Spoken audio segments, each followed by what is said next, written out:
The first time I felt it, the unmistakable sting of absence, was in the kitchen that Thursday morning.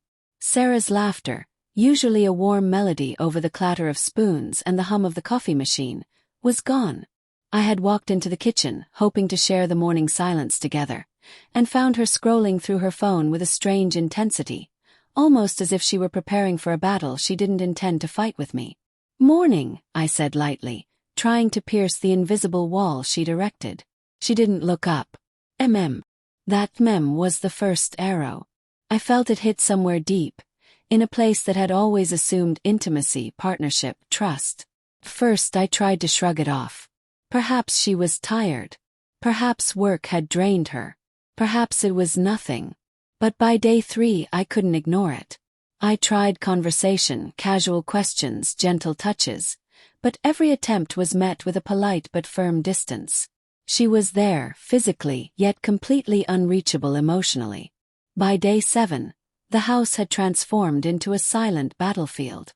Meals were eaten in separate rooms. Words became clipped. I started noticing the little things. The way her phone screen lit up with notifications she would immediately hide, the faint perfume she wore that didn't belong to her usual scent, the sighs she tried to smother as I walked past. I should have confronted her then, demanded honesty, ripped the veil of pretense. But I didn't. Instead, I sank into a quiet despair, replaying every interaction, every look, every laugh from the past, wondering when it had all gone wrong. By day 14, I could no longer stand the uncertainty. I asked her outright, my voice a mixture of desperation and anger. "Sarah, what's happening between us?" She froze mid-step in the hallway, her hand gripping her phone like a lifeline. For a moment I thought she might answer. But all she said was, "Better use that time wisely." I remember the words echoing in my mind long after she walked away. It wasn't an answer. It wasn't denial, not exactly. It was a dismissal, a subtle confirmation that whatever I feared might be true, it was something I couldn't control. The days that followed were the hardest. I existed in the same house as the woman I loved, but our marriage had become a series of empty gestures. I tried to occupy myself. Work, gym, long drives, even visiting my parents, but every step, every heartbeat, seemed to pull me back to her absence, to the betrayal I suspected but couldn't confirm. Then, on day 22, something in me shifted. The anger that had simmered quietly beneath the despair boiled over into clarity. I knew I needed the truth, and I knew that I would no longer allow her evasions to dictate the rhythm of my life. I found her in the living room that evening, curled on the sofa, eyes glued to her phone. The house was dim, the only light coming from the muted glow of the TV and the phone in her hand. I could see her heart rate in the way her fingers trembled over the screen, in the shallow rise and fall of her chest. "Sarah," I said softly, stepping closer. "We need to talk. Now." She looked up, startled. Her usual armor of casual indifference faltered for a fraction of a second, and in that brief window, I saw fear. Not fear of me, but fear of the inevitable truth.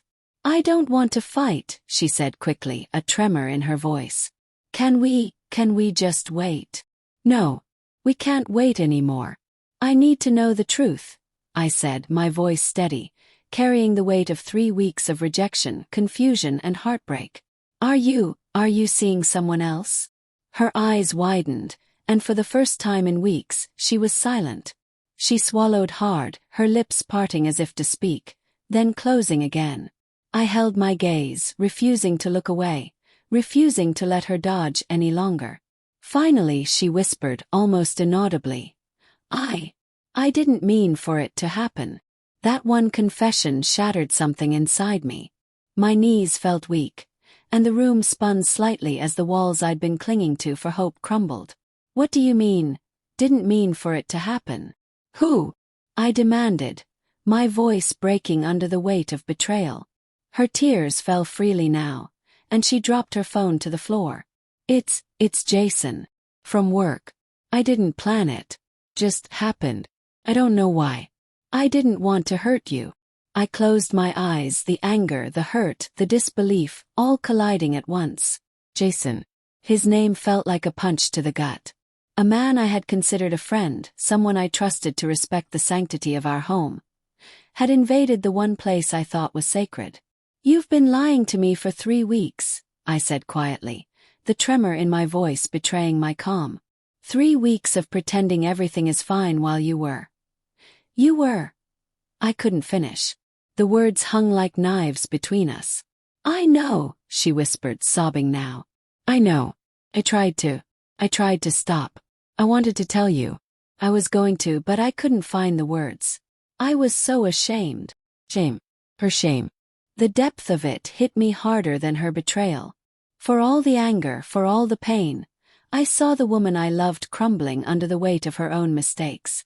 And for a fleeting moment, the memory of our laughter, our shared dreams, the plans we'd made, those years we had built together, flashed through my mind. I wanted to yell. I wanted to leave. I wanted to shake her until she remembered what we had, what she had broken. But instead, I sat down on the sofa, keeping my distance, and let her sob into the quiet of the room. "You could have told me," I said finally, my voice cold but controlled. "I would have listened. I would have tried to understand. But you let 3 weeks pass, building walls, ignoring me, pretending everything was normal while you—" My hands clenched into fists. "While you betrayed me." "I know. I was wrong," she said, voice muffled by tears. "I don't even know why I stayed with him. I hate myself. I hate that I hurt you. I don't expect forgiveness. I just—" "Don't," I interrupted sharply. "Don't ask for forgiveness. Don't ask for understanding. Not yet. Not while I'm still trying to breathe through this." And for the first time in those 22 days, I felt a small flicker of control return. Not over her, not over what had happened, but over myself. Over how I chose to respond. We sat in silence for a long time, the room heavy with unsaid words. I thought about the years of trust, the promises whispered at night, the life we had woven together. I thought about the cracks, the subtle signs I had ignored, the red flags I had convinced myself were paranoia. I thought about my own failings, the way I had sometimes taken her presence for granted, the way I had stopped noticing her in the quiet, everyday moments. And I realized that love, no matter how deep, is never a shield against human frailty. Betrayal doesn't always come from malice.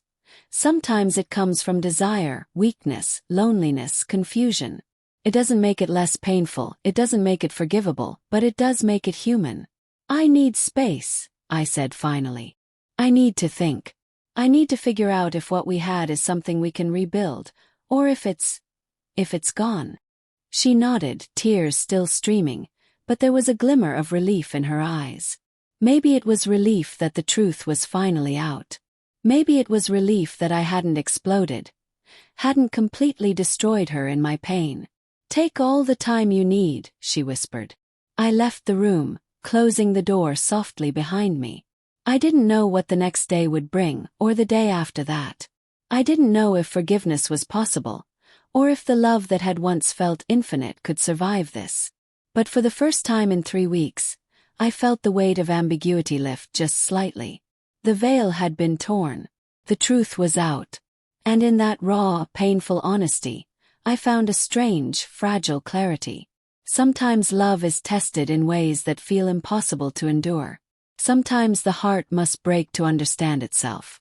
And sometimes the quiet courage of facing the truth, no matter how devastating, can be the first step toward healing. I didn't know if we would survive this.